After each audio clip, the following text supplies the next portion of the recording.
because I didn't find anything terribly objectionable in what Luke did. Hey, one second. I got to do one thing real quick here.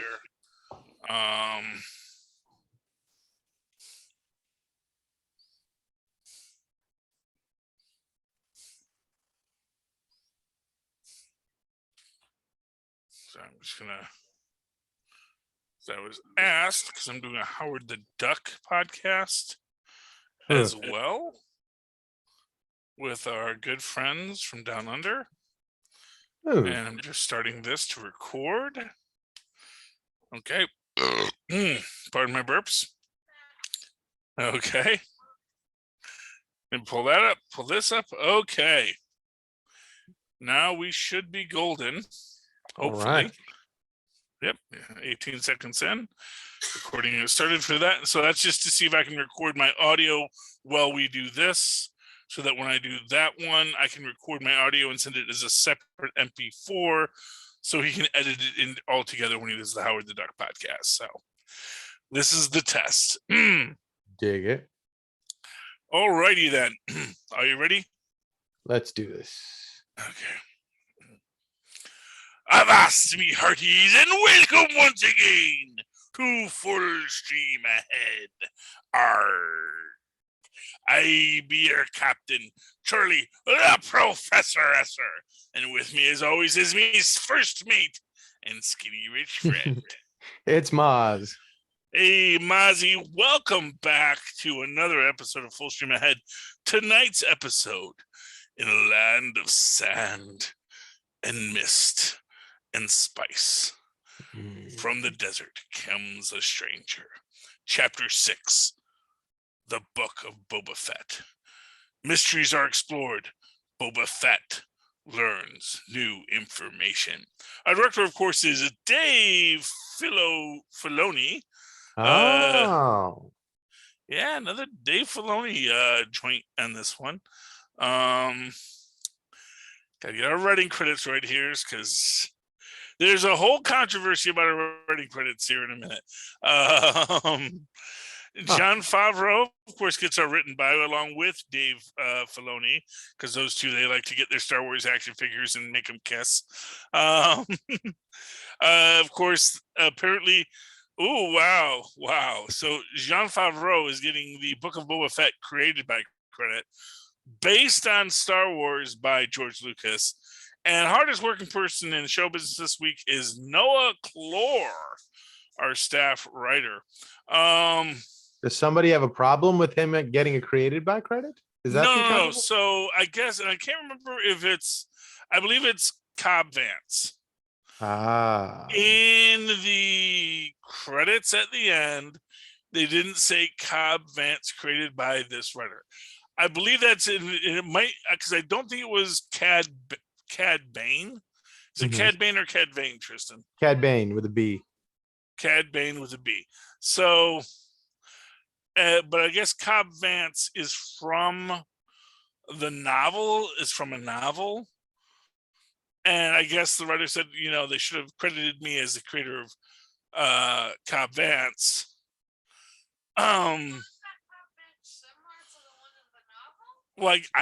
That's a good question, Tristan. I've never read the novel, so I don't know if the Cobb Vance we're seeing in Book of Boba Fett is the same Cobb Vance that was in the novel. I mean, I'm assuming it could be, but are they making a stand saying that no, you didn't create it, no, you don't deserve it, or was it just an oversight that's easily fixable?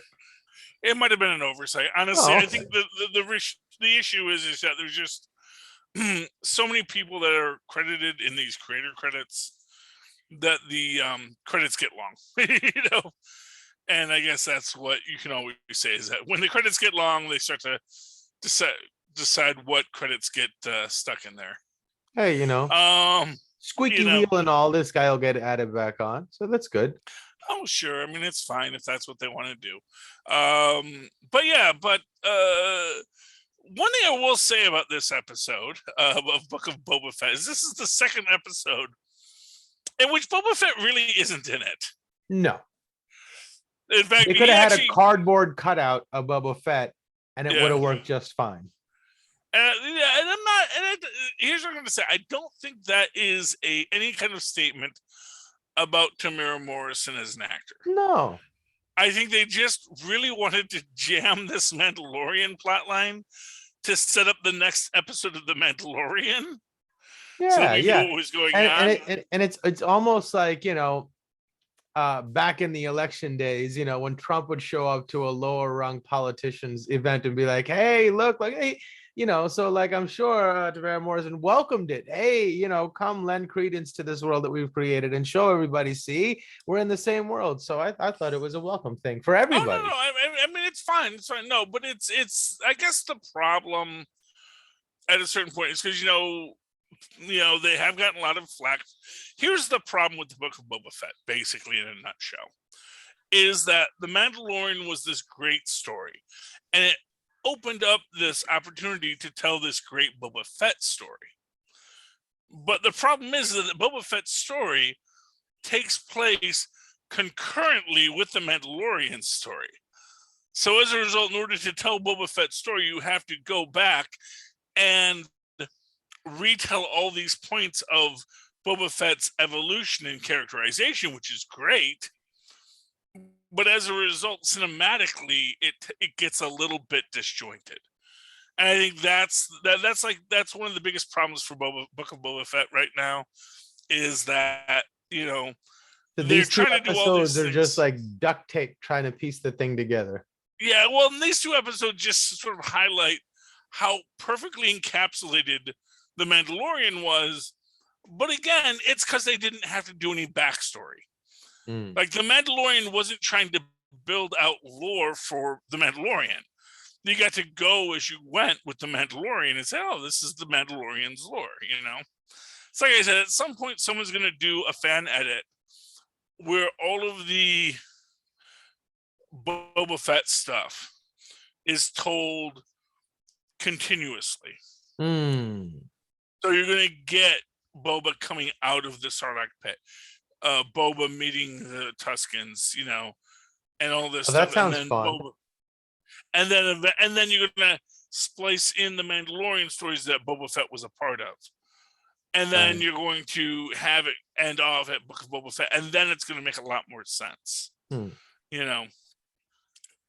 you have these two competing characters, the old Mandalorian and the new Mandalorian, and they're all, and that's the problem we have here. But this one, we've got basically the plot line here is that they need foot soldiers. And that's, you can buy muscle. Foot soldiers are a little harder. They've got their little gang, but they don't have like a network of people to defend what they have. They don't have cannon fodder. They don't have cannon fodder. And it's, for lack of a better word, that's what they need. They need a bunch of cannon fodder. Right. They need people. What they need is people willing to fight for what they have against what is coming. Right. It's easier to have cannon fodder with a corrupt enterprise. It's easier to motivate people to be cannon fodder when you hold something over them. Well, when you're a drug dealer, you can pay a lot more people. Well, that and you have a lot of people that are just, it's like, hey, I'll erase all your debts. You got to come do this one thing. And then it's like, okay, then your back's up against the wall. You're motivated to be an expendable. Maybe I won't be expendable. Maybe I'll be the one to make it out of it. But you can start having those conversations with yourself if your back's up against the wall. Hard to do that when you're trying to run things all fair and square. But first, we get the Grogu story. Because that's how we ended the last episode with The Mandalorian, which I have to go see a friend. And we get him. He goes to where this Jedi temple is, or where it's being built. And we see that they've got the little droids, little construction droids. That seemed like the silliest thing in the world to me. Isn't he a Jedi? Why does he need to create these fancy robots to lift block by block? Wait, he doesn't create the robots. He has them delivered. No. But like, why is that necessary? Why does he need to? He can just go, and the rocks would coalesce in the shape of a school. Because it just seems hard work. It for just some, seems so like some of their like technology. I guess that's part of the charm of it. For being as advanced as they are, some of their technology is so like in the spirit of steampunk, like complicated on purpose just to flex, you know? well, Like, look, we made giant ants to do a no, honestly, minimal task. construction droids seem like a really logical idea, quite frankly. I mean, if you were to build a robot, probably the best thing you could have them do is build stuff. Because build Yeah. stuff tends to be relatively modular. They can assess what shape it is, know where it goes.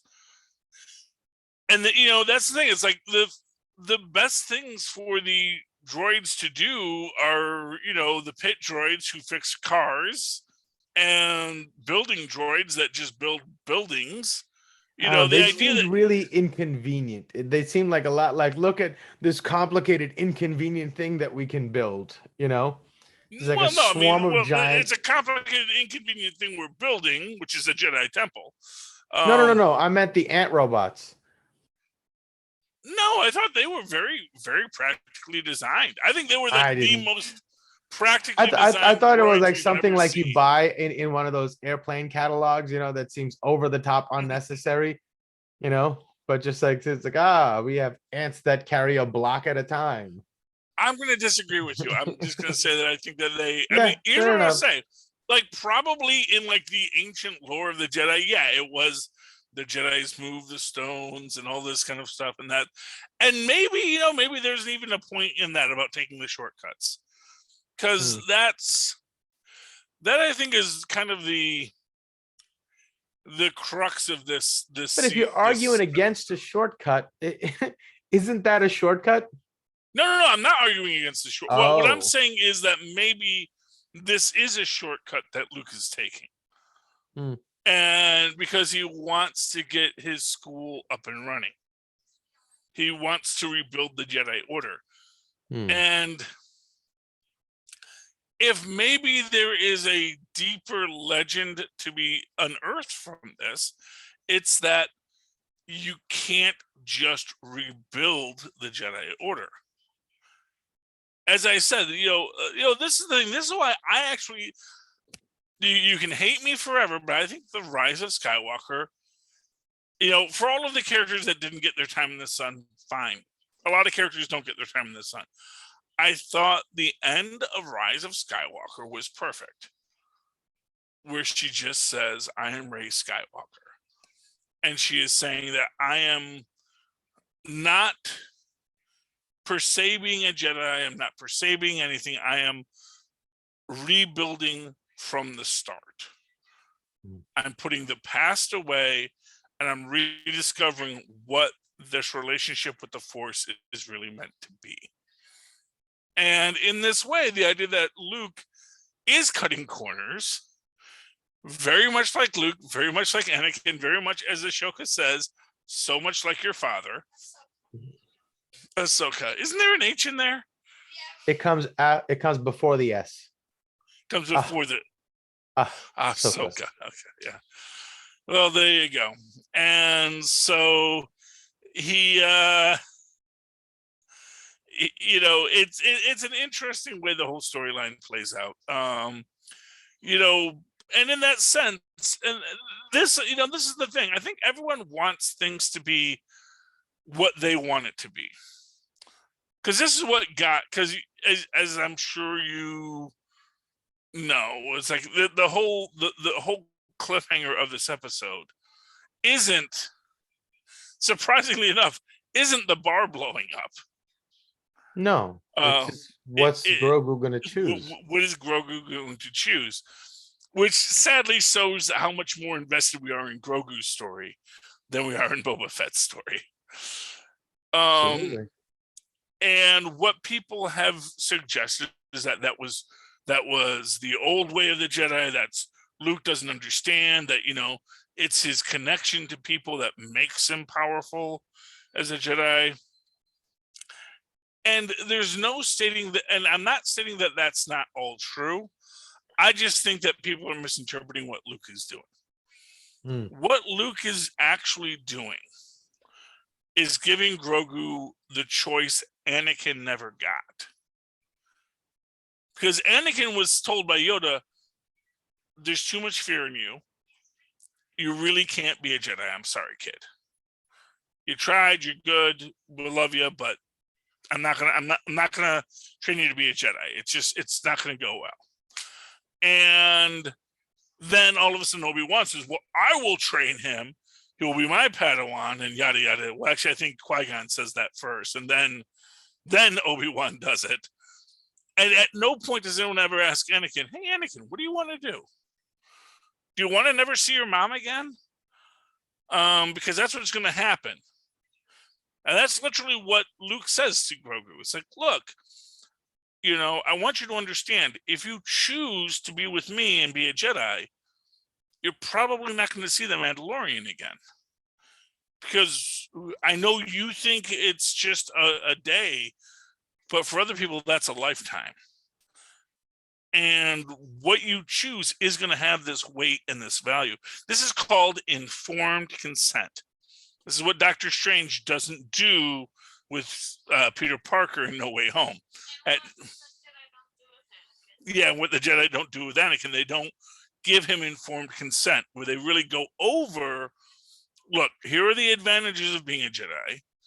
Here are the costs of being a Jedi. And because you're a little bit older, this may or may not be the right choice for you. I want you to have the choice. I want you to say, when you come into this, that I made a choice to be a Jedi. And it's also, if he decides to do it, he will be more committed. Right? He wants, like, if you're going to train, I need you to want to be here. So I'm giving you the opportunity to not want to be here so that you can come to that confrontation with these feelings in yourself and decides. And once you decide, we can get to work. I hope you decide it's not like I want you to, whatever, but I need you to decide to be here. He's fed up with him having 1/2 foot out there, 1/2 foot in there. He's like, you got to commit and be here with both feet on the ground here with me. Are you willing to do that? And it doesn't seem like he's been finding any other way to get through to him. And I thought it was kind of sad, because it's like you're sitting there going, oh, it'll be bad for him if he sees you, it'll make it worse. But like, he's Force strong, right? He knows everything that's going on with miles around him, if there's something there that affects him. And he knew he was there. And as he drives off in his ship, you see Grogu reaching out his little hand, and like, it had the same effect. He knew you were there. It made it tougher for him anyway. So like, you just all you did was prevented that. And probably if he'd have stayed and said, hey, here's whatever, he would have been like a little buoyed emotionally. And then once he left, he would have been maybe okay with that decision. Now he feels in that same position, like he's not actually getting the choice. So when he puts the choice to him, it's almost like he's forcing him to choose the Mandalorian by doing that. Well, I mean, the argument is he's telling him, you have to make a choice. And that's the thing. It is a choice. It is a hard choice. Because it's not easy to be a Jedi. If being a Jedi was easy, everyone would be a Jedi. The whole point of being a Jedi is, look, dude, I'm asking you to enter a monastic order where you're going to be, freaking working on controlling your emotions and feeling the Force and understanding your place and your purpose within the Force. How fair is that to ask someone that young? He is 50 years old. Right, but I mean, like, he's still like, ooh, shiny thing. There is a measure of innocence and childlikeness to him that I think puts that decision in murky waters. No, well, no, but you have to. It's like this. It's either you let him make a decision, or he doesn't, or you make a decision for him. And what Luke is saying is, I'm going to respect you enough as a human being, as a being as a sentient, as a fellow sentient. I'm going to respect you enough to say, you get to make a choice. You get to choose if you are going to take this very, and let's be clear here, being a Mandalorian isn't an easy path either. Right. He can be a sidekick, but he's not going to be a Mandalorian. And the truth is that the Mandalorian is probably going to ask him to be a Mandalorian if he wants to be a Mandalorian. I think even in that, but at the same time, he'll have that support structure. It's like, well, he has a support structure as a Jedi.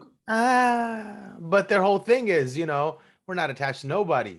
right? Well, And it's hard no. not to internalize that and say, oh, okay, so I'm expendable too, right? So Well, either no. you're See, well, walking into this cold situation, arguably, everybody is to themselves, or you go towards the warmth.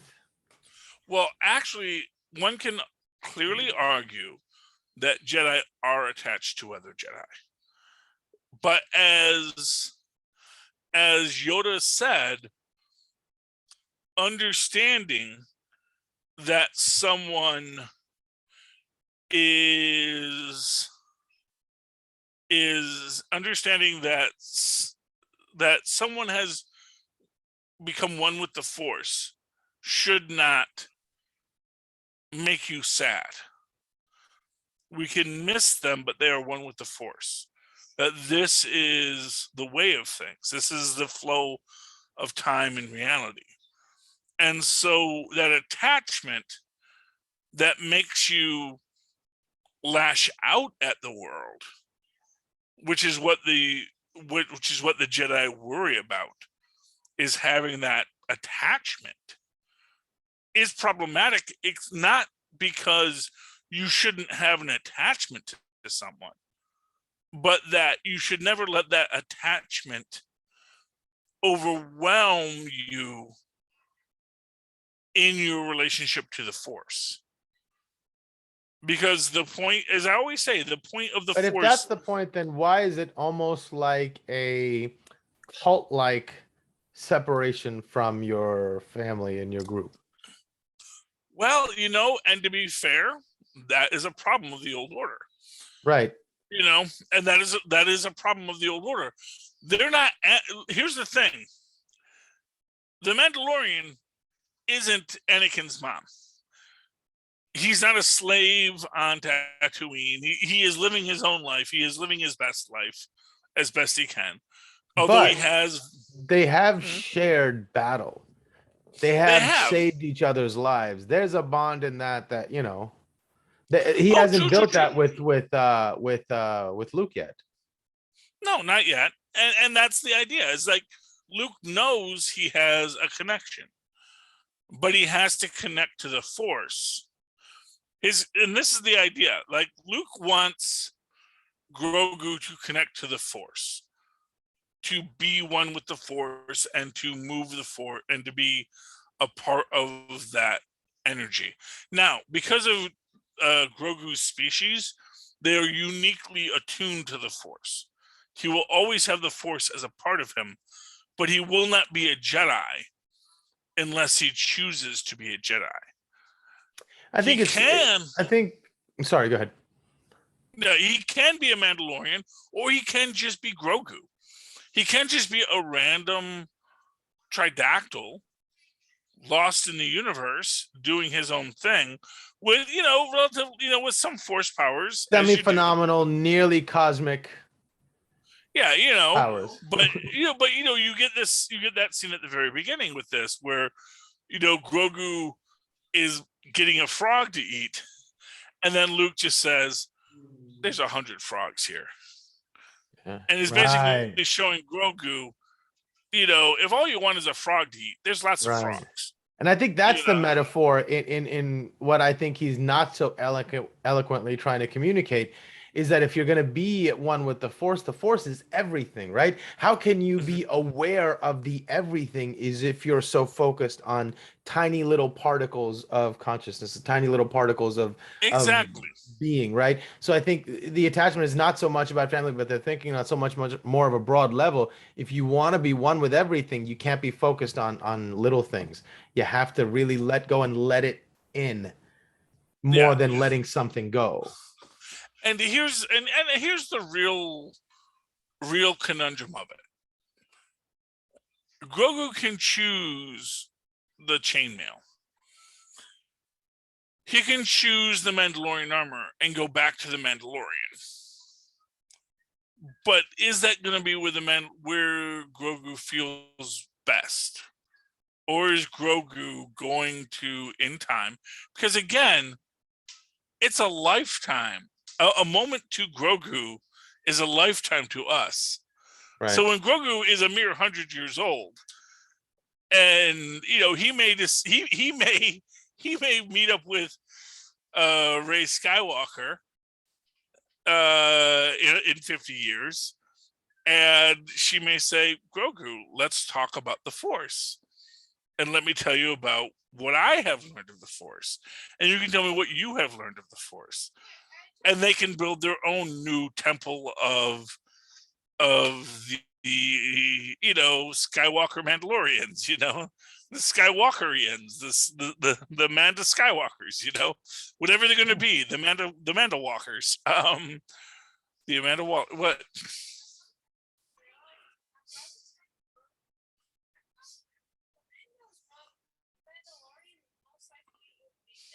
Yeah, probably.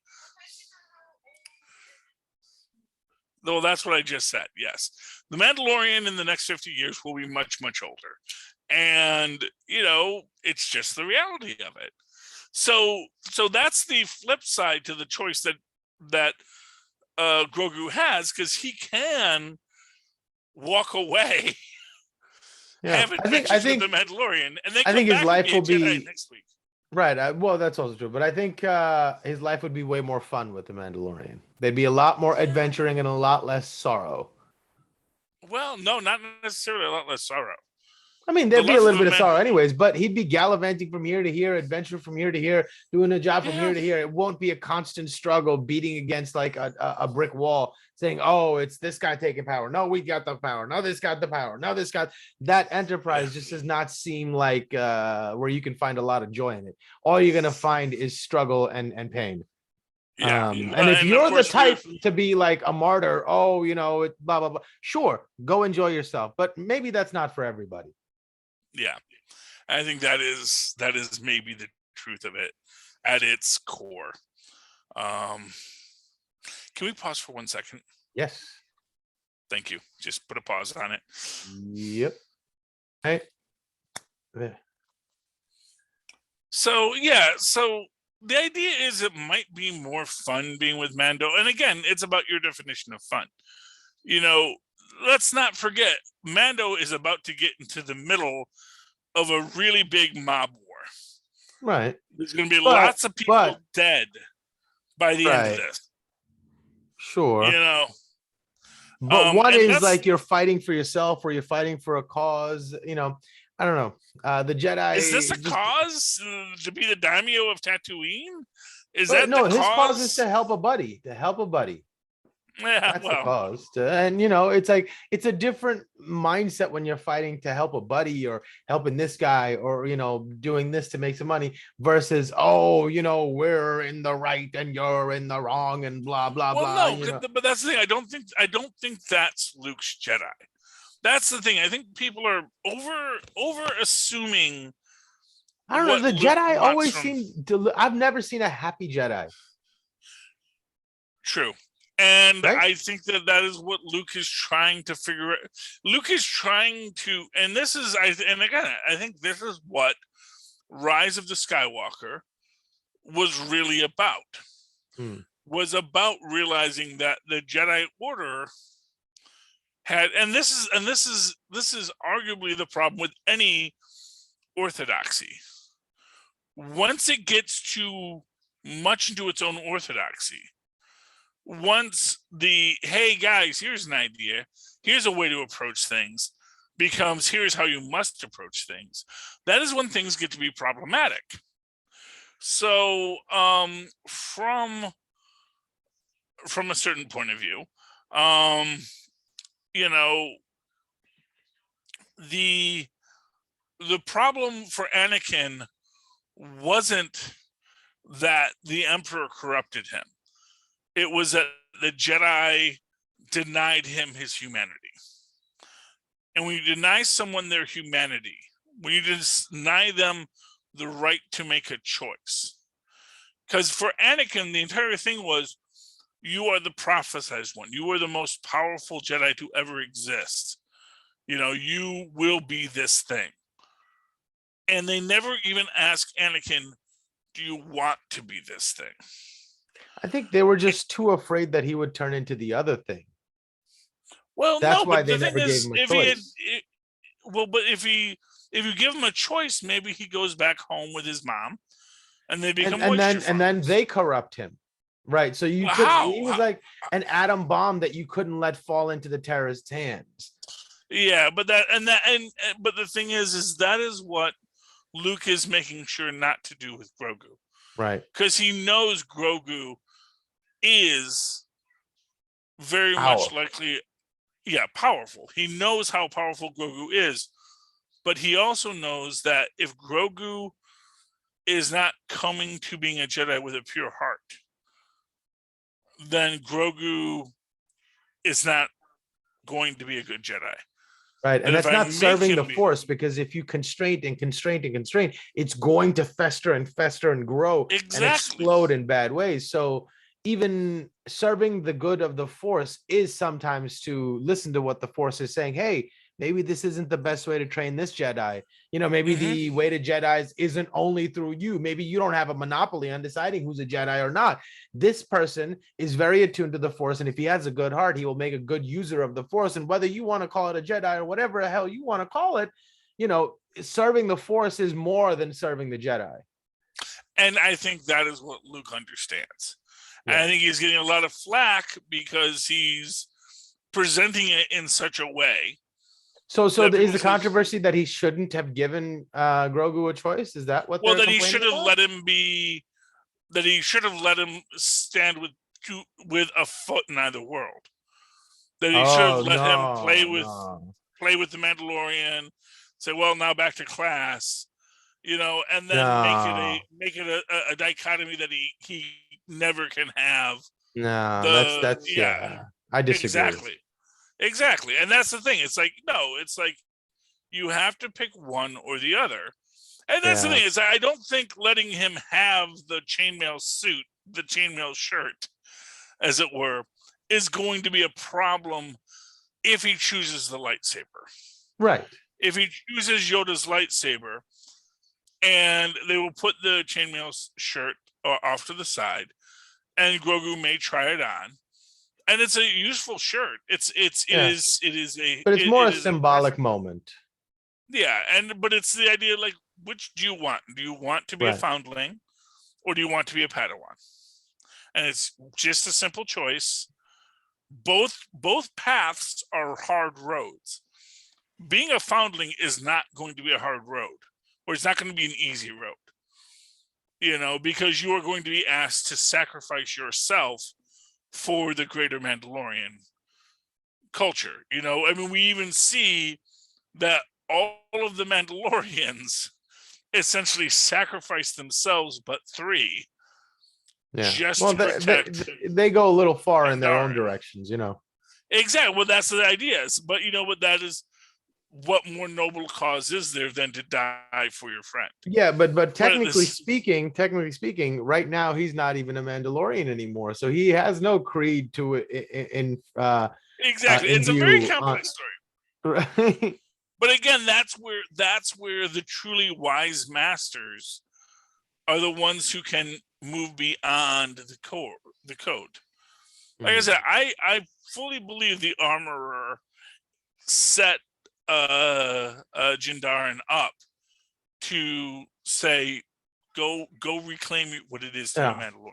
Yeah, the You the know, armor knew that it was prophesied that someone would say this to the chosen one, and the chosen one, and it was like, oh my god, I get to serve this role in the prophecy, and the armor said it with pride. I thought that was an important moment in their lore to yeah, be written. exactly, and that's the idea. It's about what the prophecy is going to be, and the fact of the matter is that you know no one should wish to be a prophet. Mm. If the Bible has taught us anything, if the Quran has taught us anything, if any of these books have taught us anything, it is that being a prophet often is a really hard and difficult life that you don't really want to do, and usually has a lot of problems with it. And uh being the prophesized is no easy walk either. It is a lot of work, and there's a lot of difficulty and a lot of sacrifice, but it's for the greater good, you argue. And in this way, you know, I do think that Grogu may find a way. And like I said, I would love to see, I would love to see at the end of season 3 of The Mandalorian of Grogu meeting Rey on Tatooine and saying, I see that you are a Skywalker. I knew a Skywalker as well. You know, so little Grogu actually talking like a grown up in his little Beskar armor. How old do you think Grogu would be by the time he runs into Rey? He'll be about 80. He'll be about a teenager, about the same age Luke was when he went off to Yoda. You know, I mean, that's the thing. Like, Luke came to being a Jedi at a very advanced age. Yeah. And got really he got Jedi for dummies. But he was good at it. So it's like, okay, it works because, you know, you were powerful enough as a Jedi that, you know what, I can give you the Jedi for dummies. And at this point, Yoda is already questioning where he went wrong. Because that's the thing. It's like everything about every choice that the Jedi had made went wrong because they were focusing on certain things and these things did not work out the way they had anticipated them to.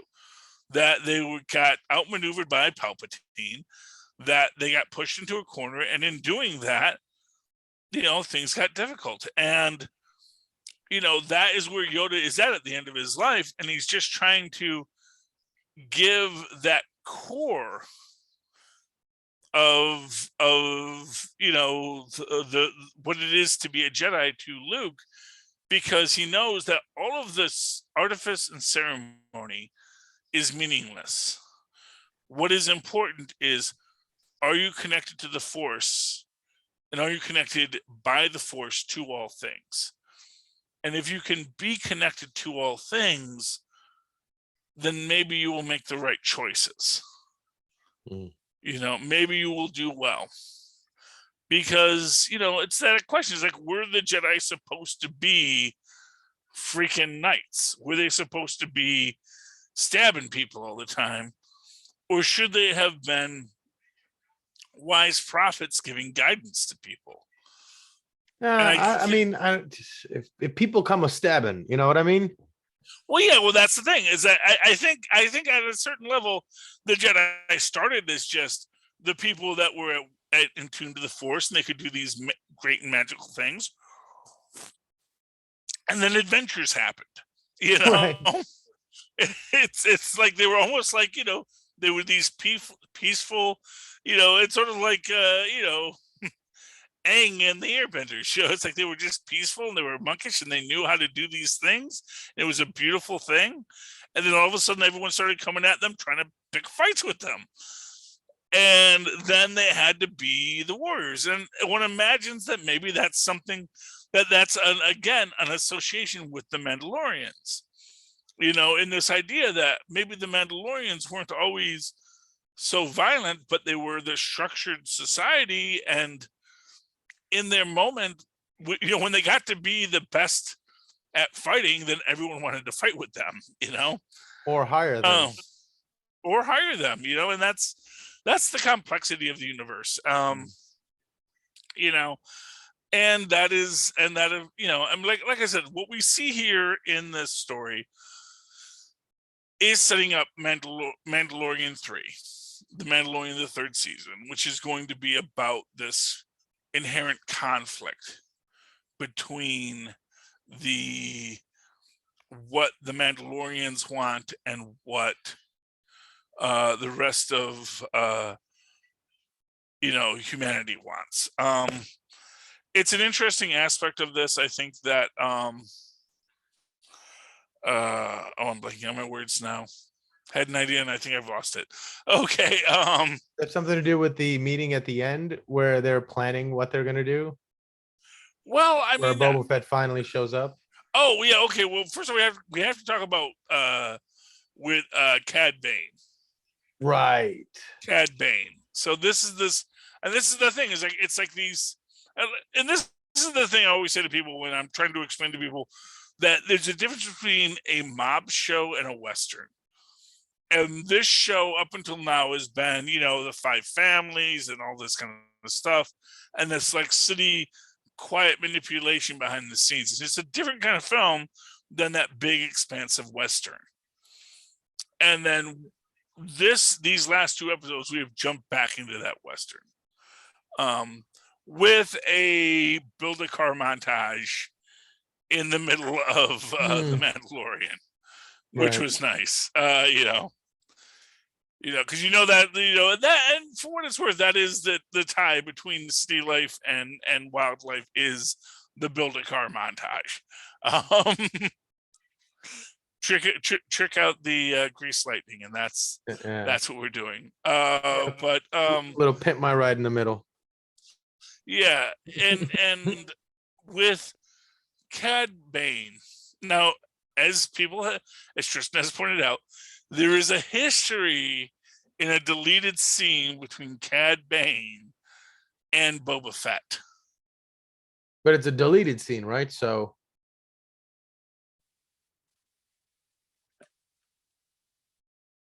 your stuff. I know. So Cad Bane had a deleted scene. So right, so the deleted scene with Cad Bane, he had with Boba Fett. With Boba Fett. Okay, so in this deleted scene from the Clone Wars, and you have to give this in a certain context, especially with the understanding of who Cad Bane is. Because Cad Bane is based off of a gunslinger in the Man with No Name series with Clint Eastwood as the Man with No Name, who at a point befriends the younger gunslinger Clint Eastwood and guides him. But in this context, so Cad and Boba were working together when Boba Fett was a young bounty hunter. And they get into a showdown and they shoot. Boba shoots Cad in the same way that Cad kind of shoots Cobb, where he sort of like nicks him. But at that same time, that is when Cad shoots Boba Fett's helmet and gives him the dent. So if they continue that lore when they come to this, I have a feeling that they wouldn't introduce this character unless this bit of lore is going to become central to the story next Right, time. and there wouldn't be a prominent ding in his helmet that they make sure you notice if they didn't plan to pay it off. Yeah, you could put the ding in his helmet any way you wanted to, but the fact of the matter is that this, and it's and of course it's meant to show how powerful Cad Bane is as a bad guy. And I had made this point to Tristan, because like there's this whole thing about how could you dent how could you dent Beskar armor? And actually, pokey, Yeah, well, the idea would be that if you had Beskar in your blaster bolt, because you have to remember that blasters have bolts, that there are these things that sort of energize to become what a blaster shoots. So if you had a Beskar blaster bolt and you knew you were going up against a guy with Beskar armor, you might pack a Beskar bolt in your gun, or like he got into it with somebody that had that Beskar spear. So there's other things that exist out there. Yeah, but this is why the Mandalorians say you don't make Beskar into a weapon, because then our armor is worthless. but nothing prevents other people from putting Beskar into weapons. So, Yeah. you know, but that's where you get into. There's a whole other thing about secondary adamantium and partial adamantium and adamantium steel. Yada, yada, yada. When you get into that, where you get into this idea Right. that, you know, there's certain ways you can make it a little bit stronger, but not quite what we're looking at. So, um, but in this moment, so that's where we get Cad Bane, because of course we have our Mandalorian come back to Cobb Vance, land in the middle of the street, and get yelled at by the deputy, or little Deputy Fife of Freetown, Mm. and you know, makes this point about how, you know, you had to park over there. This is not in the park. This is for loading and unloading only. You know, and then, you know, Cobb Vance comes out. And by the way, I do want to just jump back to that very opening scene with Cobb Vance in the spice trade, where he is like totally cool with, like, look, dudes, don't do it here. I'm not going to cause you any problem. Just go somewhere else and you do your literally trading. and take your spice and go, right? Exactly. It's like, I'm not even going to cause you problems for it, man. I don't want problems with the Pikes. You know, all I'm saying is, you know, just go back to Mos Eisley. Anything goes there. Everyone knows that. I didn't see nothing. Yeah, What better exactly. proposition could you ever hope for in that situation than I didn't see nothing? Exactly. And then go ahead, kick a gift horse in his mouth. See what happens. Yeah, and then he shoots all three of them, you know, and then he just dumps the spice out on the ground because it's in the Spice Town, man. Right. You know, and you know that's which is why I don't think Cobb is dead. Obviously, I think that Cobb got wounded by Cad Bane in the shoulder. Yeah, I mean, the poor deputy's dead. Yeah, because the deputy was an idiot. I think Cad Bane did Cobb Vanth a favor. You don't need a guy like that who doesn't know how to follow orders, right? He's so high and mighty on his little horse. He's like, oh, I'm a big ticket maid. I decide where you can park. Go inside. Oh, no, I said go inside. No, okay, well, hey, come on out then. Yeah, but of course, that's the thing. He's sitting there because poor Cobb is worried about this stupid deputy. And it's like, you know, do as I say. Don't get involved. This is a gunslinging match. Because that's the thing, is I get the feeling that had the deputy not been there, Cad Bane would have just said, you know what? I've said my piece. Don't stick your nose where it doesn't belong. That's it. And I'm going to leave you be. But, you know, because the deputy had to be there, and Cobb is foolishly trying to protect the deputy when the deputy's causing problems. Because the fact of the matter is, had he been just keeping his eye on Cad Bane, when he draws against the deputy, he could have shot Cad Bane. Cad would never have drawn, though. Yeah, it's just such a because like he didn't come here to create problems. So much you can tell that he's such a good shot that he took out the three of those guys without a second thought, and then chose to shoot him in the shoulder. Yeah, right. That's how much he didn't want problems. He just came to deliver a message. Yeah. Anyway, which I guess ties it back to that first episode, first scene too. It's like, I'm not trying to cause problems. I just want to get us to the next episode. You know. Yeah, but that's the whole story. And so I'm interested because the next episode is the last episode. And we're gonna have to deal with what is presented there. So yeah, next episode is the last episode. Yeah, well, I mean, for this season, then maybe we'll do more with Boba Fett later, or they'll integrate Boba into more stories elsewhere in the universe. I know, but they're gonna be integrating what goes on in the universe over the next few years because they have to catch up to the Star Wars universe that starts with Rey and finding the Millennium Falcon. So yeah, well, they're getting lots of good stuff done. And I would say that Star Wars has always had good stuff.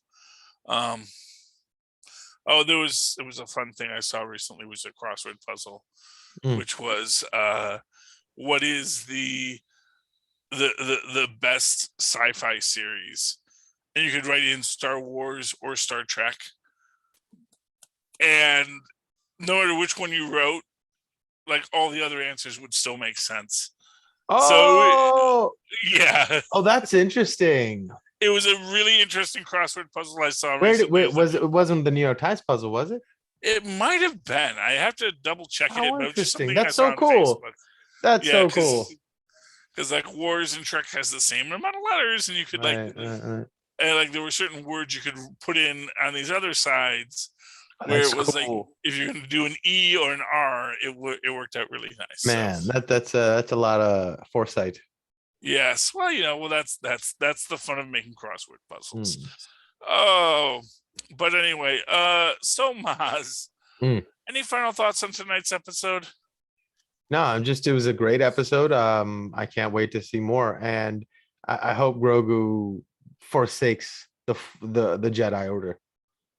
See, I don't know what he's going to do yet. I don't know, because I mean, that's the thing. It's like, I know everyone's, because that's the thing. Everyone says, well, it's kind of obvious that they have like a little side cockpit in the back of it where they gutted the astromech droid. Yeah. But at the same time, it's like, yeah, but maybe he's going to go get an astromech. Maybe someone else, because that was actually my biggest worry about this whole thing. Is like, where's he going to put his bounties? When it's a 2-seater, you technically just need a head, right? Well, sometimes they want him alive. Right. The Republic wants him alive. You can do the mob hits, and it's like dead or alive, and no one cares. But yeah, generally speaking, depending if I've got a tool to complete one kind of order, that's the kind of order I'm going to do. You don't come into Wendy's asking for a Big Mac. If you're at a Wendy's, you get a Dave's double. Yeah. But I get the feeling and I think that's why he wants another Razor Crest, because it had the big room. You could put your own carbonite chamber in there. It was everything you needed. It was. Now he's in this little Porsche, and it's nice. Yeah, all he can do is the dead or a portion of the dead or alive wanted bounty. Yeah, well, we'll see what he can do, but and if anything else, he can also hire himself out as muscle going forward. Yeah, because that is the other thing that obviously you can do. Oh, so Mozz, if anyone wants to talk about the lore of Star Wars or anything else with you, how can they find you? Oh, they can email me at mozzmanzor@gmail.com or find me on Facebook under Mozz Manzor. That's MOZZMANZOOR. And of course, I would like to do this whole shout out because right now we are a part of the Capes and Lunatics network. And of course, we are our own thing now. We are no longer part of the Rob Southgate Media Group. But right now, if you would like to talk to me and Mozz, or you'd like to talk to me and Lilith, or me and Phil, or anyone else in the entire Capes and Lunatics group, you can write to us at capesandlunatics@gmail.com. That's Capes and Lunatics, all one word, @gmail.com. You can also call us, just call us and talk to us and tell us your thoughts on The Mandalorian, on the Book of Boba Fett, or on some other show that me and Mozz may discuss next at 614-382-2737. That's 614-38-CAPES. And likewise, you can go to our website or our Linktree account at linktr.ee. That's linktr.ee, linktree.e/Capes and Lunatics. And that is our Linktree account. There you will find all of our links for all of our shows and our merch and our Patreon, where you can give us some money and vote for the worst superhero movie of all time, or just listen to our exclusive adults only podcasts. Likewise, if you just want to write to me personally, Charlie the Professor Esser, you can do so at superconnectivityblog@gmail.com. That's superconnectivityblog, all one word, at gmail.com. And likewise, follow me on the Twitters. I live tweet things like Naomi, which is getting interesting. It's a slow burn, but it is burning. Tuesday nights at 9 at Charlie Esser. That's CHARLIE. Yes, SCR.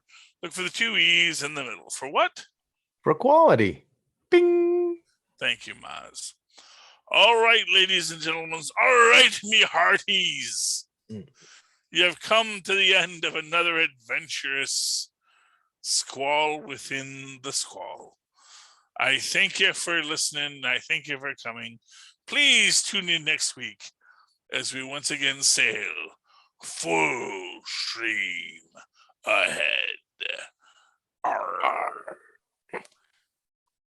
All right.